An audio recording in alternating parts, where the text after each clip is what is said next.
الرحيم السلام علیکم ورحمۃ اللہ وبرکاتہ۔ معزز طلباء کرام، امید ہے آپ بخیر و عافیت ہوں گے۔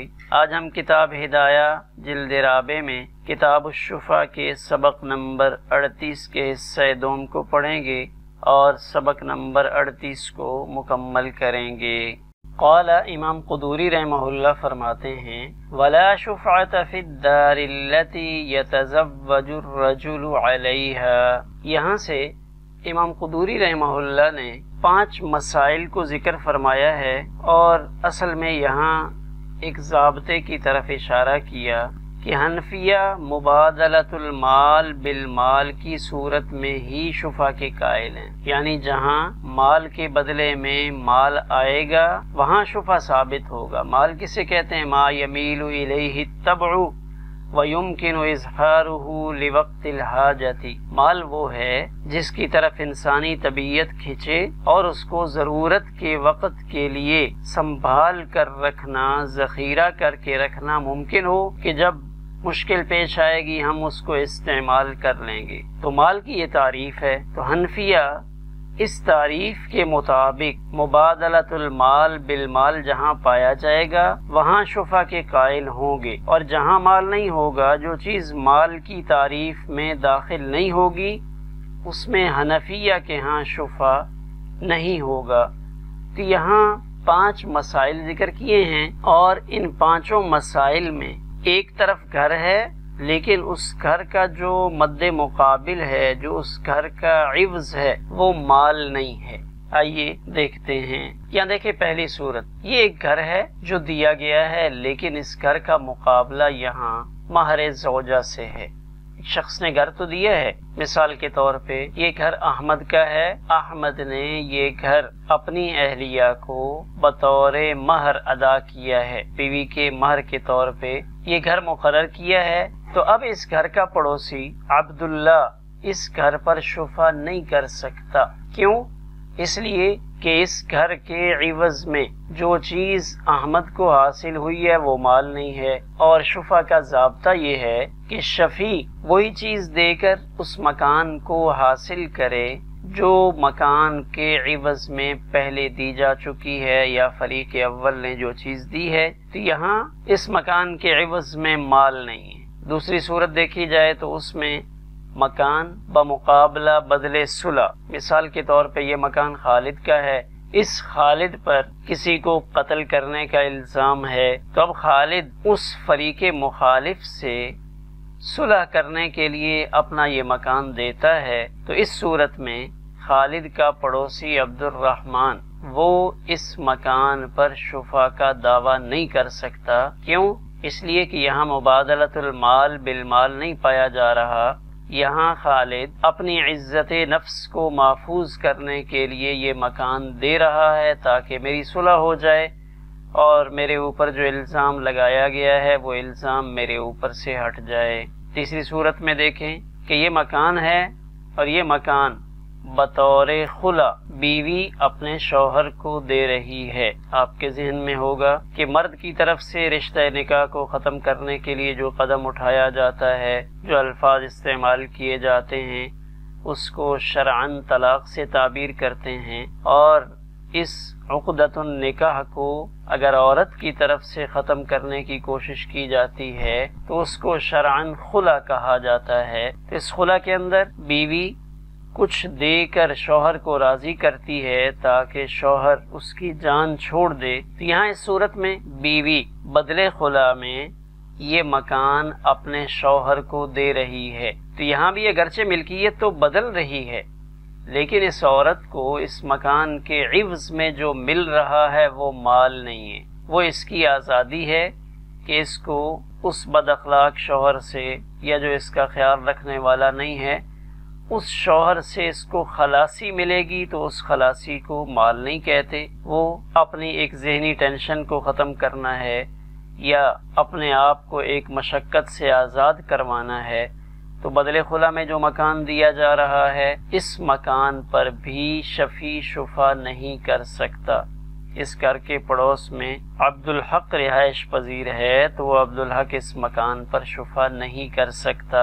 چوتھی صورت امام قدوری رحمہ اللہ نے ذکر فرمائی کہ ایک مکان دیا جا رہا ہے لیکن اس مکان کے مقابلے میں پیسے نہیں لیے جا رہے، بلکہ منفعت کے طور پہ آگے سے کوئی دکان بطور کرایہ لی جا رہی ہے، یا اسی فریق مخالف جس کو یہ مکان دیا ہے اس کے کسی مکان کو بطور کرایہ لیا جا رہا ہے، اس کی گاڑی کو، اس کی زمین کو بطور کرایہ یہ مکان دینے والا لے رہا ہے، یعنی ادھر سے ملکیت دے رہا ہے اور دوسری طرف سے ملکیت حاصل نہیں کر رہا بلکہ منفعت لے رہا ہے۔ تو اس صورت میں مثال کے طور پہ اس مکان کا مالک زاہد ہے، زاہد اپنا یہ مکان عبد الرشید کو دیتا ہے، اور عبد الرشید کا ایک بہت بڑا سٹور ہے، اس کی کئی دکانیں ہیں، تو یہ اپنا مکان دے کر اس کے سٹور کو بطور کرایہ استعمال کرنا چاہتا ہے، اس سٹور میں اپنا سامان بطور اسٹاک رکھنا چاہتا ہے۔ تو یہاں بھی اس مکان کے عوض میں جو اس کو دیا جا رہا ہے وہ مال نہیں ہے بلکہ وہ منفعت ہے، لہذا یہاں بھی اس مکان کے پڑوسی کو حق شفا حاصل نہیں ہوگا۔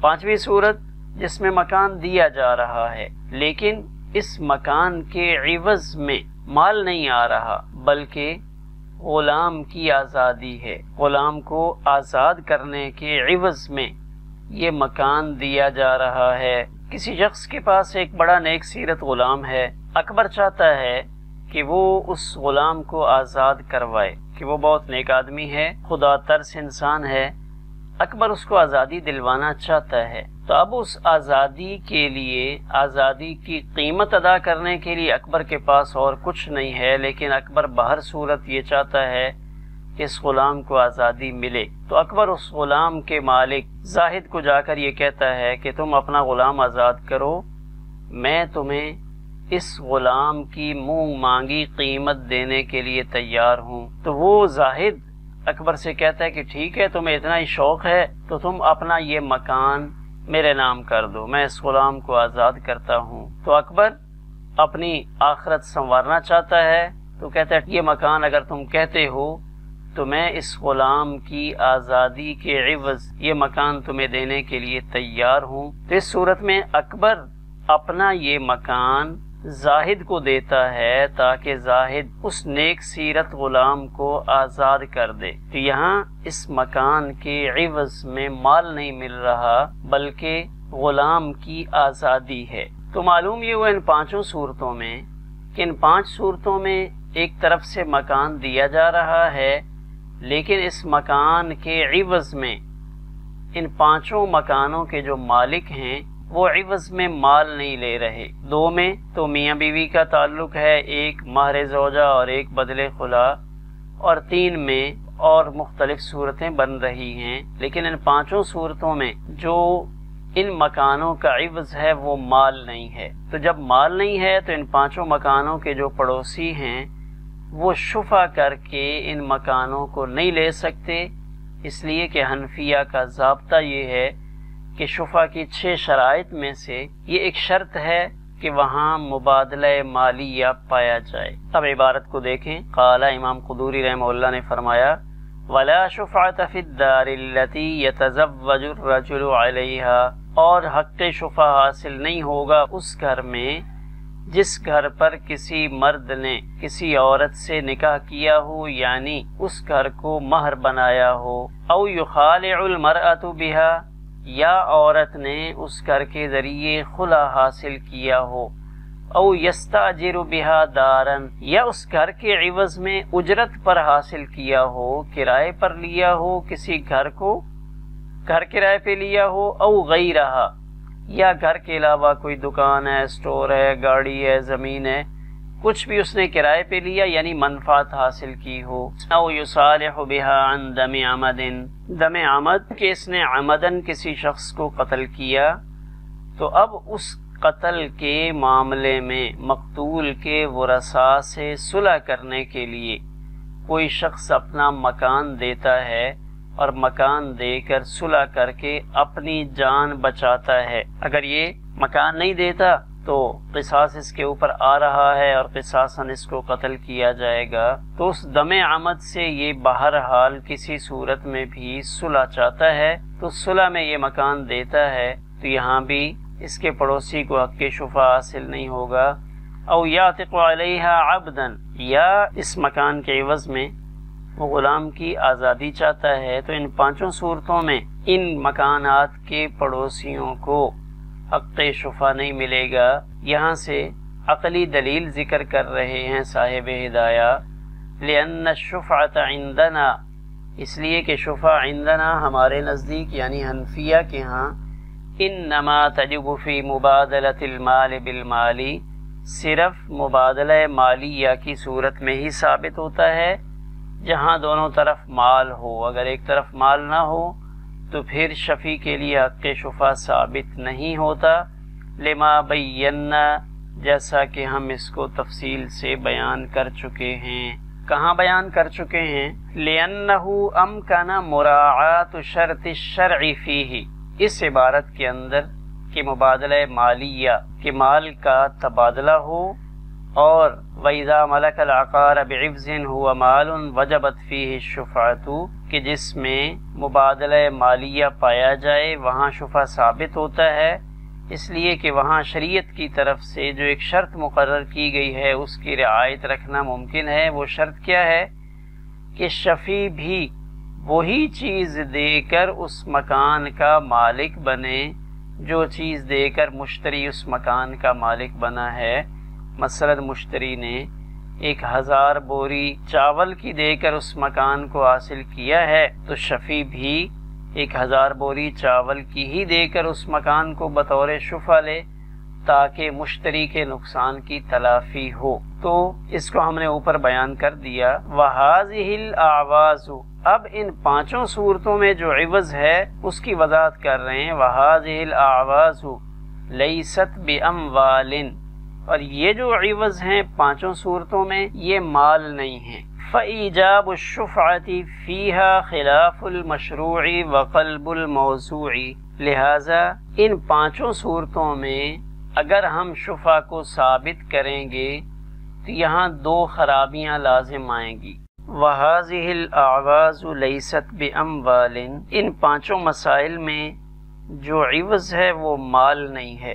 فَإِجَابُ الشُّفْعَةِ فِيهَا، پس اگر ان پانچ صورتوں میں شفیع کے لیے شفع ثابت کریں تو یہاں دو خرابیاں لازم آتی ہیں۔ پہلی خرابی ہے خلاف المشروع، دوسری خرابی ہے وقلب الموضوع۔ مشروع کے خلاف کرنا بھی لازم آتا ہے اور موضوع کا قلب یعنی موضوع کو الٹنا بھی لازم آتا ہے۔ خلاف المشروع کیسے؟ کہتے ہیں مشروع تو یہ ہے کہ شفیع مال کے بدلے میں گھر لے، شفیع شفع کر کے جب لے رہا ہے تو اس کو گھر لینا چاہیے، زمین لینی چاہیے، لیکن مال کے بدلے میں لے، جبکہ یہاں شفیع جو گھر لینے لگا ہے شفع کے ذریعے تو یہاں وہ مال کے بدلے میں نہیں لے رہا، یا جان کے بدلے میں لے رہا ہے یا عضو کے بدلے میں لے رہا ہے۔ یہ دونوں صورتیں کہ جن دو صورتوں میں میاں بیوی کا معاملہ ہے ان دونوں میں عضو کے بدلے میں گھر لے رہا ہے، چاہے وہ نکاح والی صورت ہو یا خلا والی صورت ہو۔